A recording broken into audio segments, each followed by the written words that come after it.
नमस्कार दोस्तों, मेरा नाम ओम और एक बार फिर लेके आया हूं आपके लिए एक मजेदार वीडियो। इस वीडियो में हम आपको बताने वाले हैं राजस्थान में वनपाल भर्ती फॉरेस्ट ऑफिसर भर्ती 2026 का ऑफिशियल नोटिफिकेशन जारी कर दिया गया है। इस नोटिफिकेशन में आपको हम जो यहाँ पर मोस्ट इंपोर्टेंट डिटेल जो है बताने वाले हैं कि फॉर्म कब से स्टार्ट होने वाले, कब इसकी लास्ट डेट है।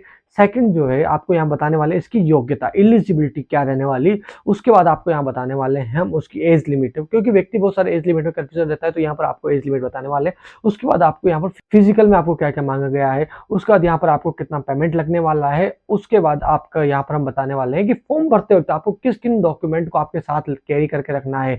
इस तरीके से इस पूरी वीडियो में आपको बताने वाले हैं पूरे फॉरेस्ट ऑफिसर भर्ती के बारे में पूरी इंफॉर्मेशन। तो चलते हैं बिना किसी टाइम वेस्ट करे आपको पूरी वीडियो को स्टार्ट करते हैं। अगर आप हमारे चैनल पर पहली बार आए तो चैनल को लाइक शेयर सब्सक्राइब जरूर कर दीजिए और बेल वाले आइकन को भी दबा दीजिए, जिससे आपको सर्वप्रथम इसी प्रकार की नई नई वीडियो के बारे में इंफॉर्मेशन मिलती रहे। तो चलते स्टार्ट करते हैं। तो सर्वप्रथम मैं आपको बता दूं इसकी स्टार्टिंग डेट और लास्ट डेट क्या रहने वाली है। तो ये जो फॉर्म है ये स्टार्ट हो चुके हैं 6 जनवरी 2026 से इसका फॉर्म स्टार्ट हो चुके हैं। उसकी जो लास्ट डेट रहने वाली है वो रहने वाली है 4 फरवरी 2026।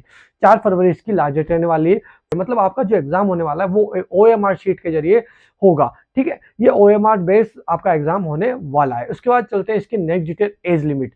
यहाँ पर क्या रखी गई है इसकी एज लिमिट। तो एज लिमिट मिनिमम देखो मैं आपको बता दूं, मिनिमम 18 वर्ष अधिक हर फॉर्म में होती है। ठीक है, बट मैक्सिमम में यहाँ पर आपको 3 वर्ष से फॉरेस्ट ऑफिसर की किसी प्रकार की कोई भी वैकेंसी नहीं निकलने के कारण यहाँ पर आपको 3 वर्ष का सभी कैटेगरीज वालों को यहाँ पर छूट दी गई है। और मैक्सिमम जो लिमिट बताई हम आपको यहाँ पर, तो 40 वर्ष यहाँ पर मैक्सिमम लिमिट रखी गई है। ठीक है, इसके बाद चलते हैं अपन इसकी योग्यता एलिजिबिलिटी क्या है। एलिजिबिलिटी पर मैं सबसे पहले कर देता कि 12th पास आउट होना आपका सबसे पहले यहाँ पर जरूरी है। 12th पास आउट अगर है तो आप इस फॉर्म को भरने के लिए योग्य है। परंतु साथ ही में आपको राजस्थान के CET जो है कॉमन एलिजिबिलिटी टेस्ट, वो सेकेंडरी लेवल का जो है 12th पास आउट लेवल का जो है वो आपको पास आउट होना जरूरी है। मतलब दो। इसके बाद चलते हैं इसकी जो है पेमेंट का प्रोसेस। तो मैं आपको बता दूं जिन व्यक्तियों ने एसएसओ के जरिए 2020 या 21 के टाइम बाद के ही किसी प्रकार कोई फॉर्म भरा है जिसमें पेमेंट कर रखा है,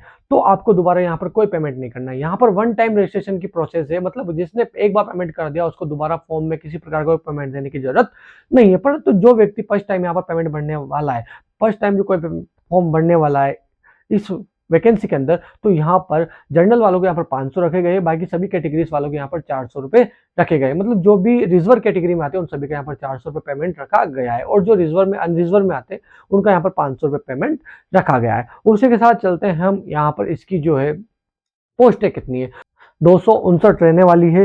इस शारीरिक मापदंड पे चलते हैं तो यहाँ पर मैं आपको बता दूं, यहाँ पर जो फॉरेस्ट ऑफिसर का जो यहाँ पर शारीरिक मापदंड फिजिकल जो मांगा गया है, वो जेंट्स के लिए जो हाइट मांगी गई है 163 सेंटीमीटर मांगी गई है, और लेडीज जो फीमेल कैंडिडेट है जो इसके लिए अप्लाई करना चाहती है 150 सेंटीमीटर यहाँ पर उसकी हाइट मांगी गई है। इसके बाद मैं आपको बता दूं यहाँ पैदल चाल जो आपका रनिंग जो मांगा गया है, रनिंग में आपको बता दूं 25 किलोमीटर 4 घंटे में आपको पुरुष के लिए है।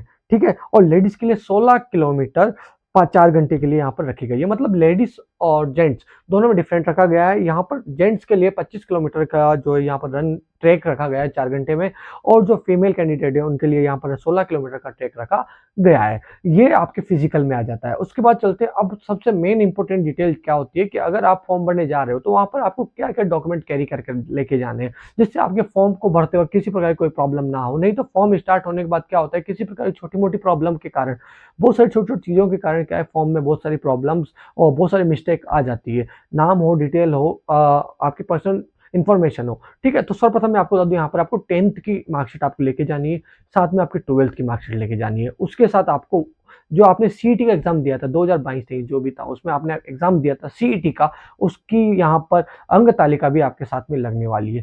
साथ ही में मैं आपको बता दूं आपका फोटो, साइन और आपकी SSO ID, ये आपका जो है आपके सारे डॉक्यूमेंट आप सारे आपको कैरी करके लेके जाने हैं। ये जो मैंडेटरी डॉक्यूमेंट है वो है। बाकी आपने इसके अलावा कोई डिग्री या कोई मतलब क्वालिफिकेशन, कोई योग्यता प्राप्त कर रखी है तो उसकी डिग्री भी आप साथ में यहाँ पर आपकी लगा सकते हो। और इसमें मैं आपको बता दूं जैसे आप कोई एक्स सर्विसमैन है, कोई अदर कैटेगरी क्राइटेरिया से है, तो उनको भी यहाँ पर भारी भरकम छूट दी गई है, उनके भी यहाँ पर पोस्टें रखी गई है। ठीक है, इस तरीके से तो ये टोटल 259 पदों की भर्ती है वन पाल फॉरेस्ट ऑफिसर की। ठीक है, इसी प्रकार की इंफॉर्मेशन जानने के लिए हमारे यूट्यूब चैनल को लाइक शेयर सब्सक्राइब कर दीजिए, और इसी प्रकार की, जिससे हम आपको इसी प्रकार की नई नई वीडियो, नई नई वैकेंसी, नई नई जो डिटेल्स है, नए नए जो एडमिट कार्ड रिजल्ट हो या फिर वैकेंसीज, उनकी डिटेल आपको जल्द जल्द प्रोवाइड करवाते रहेंगे। धन्यवाद दोस्तों।